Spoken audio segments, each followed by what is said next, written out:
Shalom Bapak Ibu Sobat Samas yang terkasih, selamat pagi. Kiranya damai sejahtera Tuhan melingkupi kita semua. Amin. Hari ini kita akan melanjutkan rangkaian tema dipanggil, diperlengkapi, dan diutus sebagai duta Kristus dalam kehidupan sehari-hari. Sebelumnya marilah kita menundukkan diri untuk berdoa. Allah Bapa yang penuh kasih, kami kembali bersehati untuk menerima pimpinan Tuhan dalam firman-Mu. Ajar kami Tuhan untuk menjadi pelaku firman dalam melangkah di kehidupan sehari-hari. Terima kasih Tuhan, dalam nama Yesus Kristus kami berdoa dan mengucap syukur. Amin. Bapak, Ibu, Saudara sekalian, utusan atau duta itu selalu diidentikan dengan pengemban tugas dari negara yang diutus. Ambasador biasanya menjadi jembatan yang mendamaikan, sekaligus berperan memperkenalkan negara yang mengirimnya sebagai duta Kristus. Kita haruslah diperlengkapi terlebih dahulu sebelum berangkat. Uniknya saya menemukan di Alkitab perlengkapannya justru adalah perlengkapan perang. Mari kita simak bacaan kita hari ini. Bacaan kita diambil dari kitab Efesus 6 ayat 10 sampai 18. Akhirnya hendaklah kamu kuat di dalam Tuhan, di dalam kekuatan kuasa-Nya. Kenakanlah seluruh perlengkapan senjata Allah supaya kamu dapat bertahan melawan tipu muslihat iblis. Karena perjuangan kita bukanlah melawan darah dan daging, tetapi melawan pemerintah-pemerintah, melawan penguasa-penguasa, melawan penghulu-penghulu dunia yang gelap ini, melawan roh-roh jahat di udara. Sebab itu ambillah seluruh perlengkapan senjata Allah supaya kamu dapat mengadakan perlawanan pada hari yang jahat itu dan tetap berdiri sesudah kamu menyelesaikan segala sesuatu. Jadi berdirilah tegap, berikat pinggangkan kebenaran, dan berbaju zirahkan keadilan. Kakimu berkasutkan kerelaan untuk memberitakan Injil damai sejahtera. Dalam segala keadaan, pergunakanlah perisai iman, sebab dengan perisai itu kamu akan dapat memadamkan semua panah api dari si jahat. Dan terimalah ketopong keselamatan dan pedang roh, yaitu firman Allah. Dalam segala doa dan permohonan, berdoalah setiap waktu di dalam roh dan berjaga-jagalah di dalam doamu itu dengan permohonan yang tak putus-putusnya untuk segala orang kudus. Sejauh ini pembacaan firman Tuhan bagi kita. Bapak, Ibu, Saudara, setiap orang percaya berada dalam kancah peperangan rohani. Musuh kita itu bukan manusia, melainkan kekuatan-kekuatan jahat di alam roh. Karena itu kita tidak bisa mengandalkan kekuatan sendiri, tetapi harus mengandalkan kekuatan Tuhan. Justru di saat kita tidak waspada dan berada dalam zona nyaman, kita akan mudah tergelincir. Baik itu karena godaan duniawi, keinginan daging atau diri sendiri, maupun godaan dari si jahat iblis itu. Karena itu, hubungan pribadi yang intim dengan Tuhan merupakan syarat mutlak, dasar mutlak dari kekuatan rohani kita. Sehingga apabila ada hal-hal yang mengganggu relasi kita dengan Tuhan, seharusnya sesegera mungkin diselesaikan. Misalnya, ada dosa yang belum diakui, atau kita mengabaikan saat teduh pribadi, mengabaikan perintah Tuhan, dan lain-lain. Semuanya itu mendukakan hati Tuhan dan merusak relasi kita dengan Tuhan. Maka langkah pertama yang harus diambil adalah menyelesaikannya, mengakui serta kembali mengingat bahwa untuk dosa itu juga Kristus sudah menanggungnya dan mengampuni kita.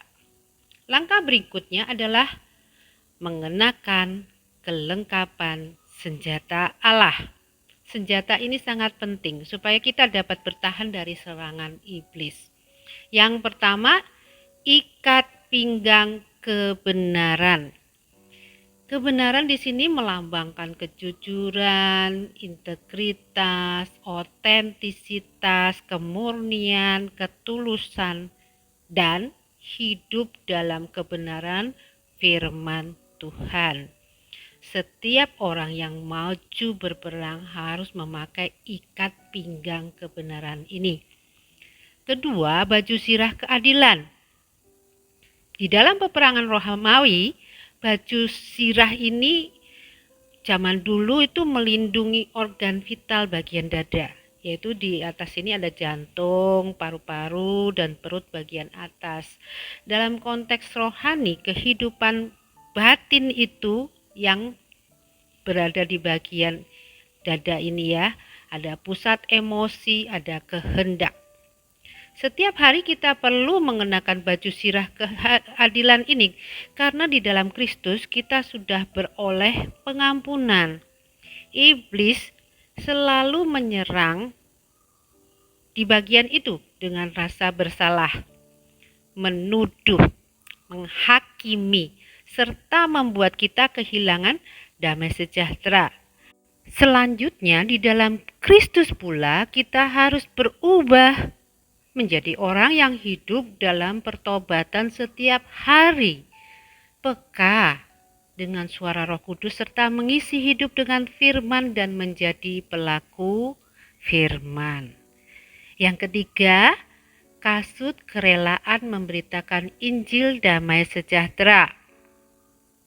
Keempat, perisai iman yang menangkis semua serangan iblis karena panah api si jahat adalah keraguan, rasa takut, godaan, keputusasaan, dan ketidakpercayaan akan janji Allah.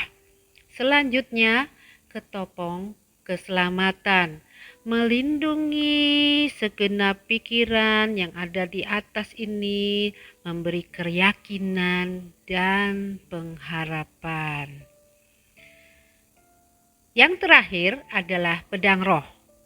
Pedang roh ini sangatlah penting karena merupakan sumber kekuatan yang diberikan Tuhan melalui setiap firman. Baik itu yang kita hafalkan, kita renungkan, atau yang terpatri ketika kita menjadi pelakunya. Ketika kita melakukan firman itu, otomatis sang firman itu terpatri di dalam hidup kita. Untuk siap sedia, kita harus dapat memberi jawaban atas setiap serangan dan keraguan bertubi-tubi dari si jahat. Kehidupan Kristen sungguh hal yang mustahil kita jalani dengan kekuatan kita sendiri.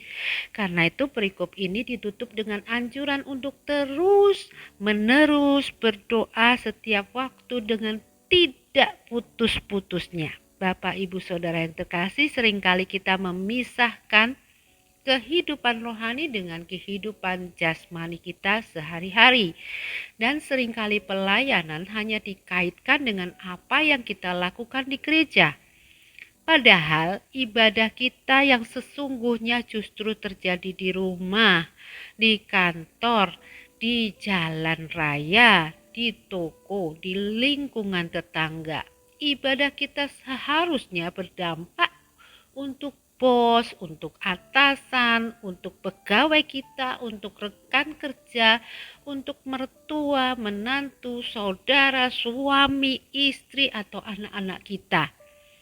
Bagaimana seharusnya iman kita itu nampak ketika kita harus bersikap menghadapi kekecewaan, ketika kita ditolak, diabaikan, disalahpahami, atau diperlakukan tidak adil, difitnah, dimusuhi tanpa sebab.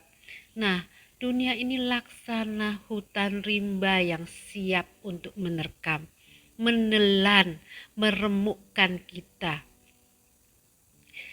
Ketika saya masih kuliah dulu, saya sempat bertanya-tanya mengenai arti hidup saya. Sebagai seorang anak yang dibesarkan di lingkungan yang perfeksionis, saya merasa gagal melihat hasil kerja keras saya dalam desain tidak ada apa-apanya dibandingkan desain beberapa teman-teman top saya yang begitu cermat, spektakuler, dan bagus. Mereka memang termasuk top scorer di studio arsitektur.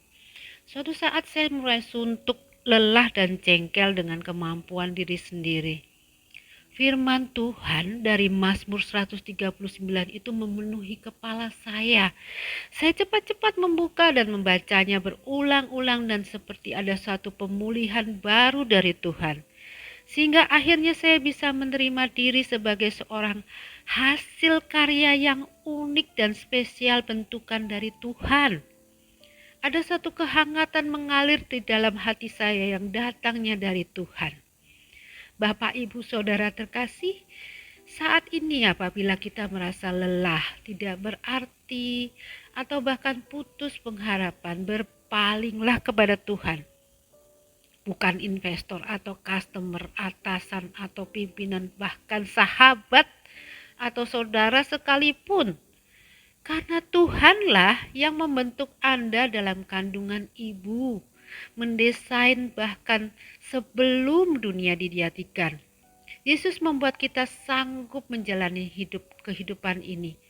Dan Yesuslah satu-satunya yang bisa kita andalkan, bukan yang lain. Mari kita berdoa.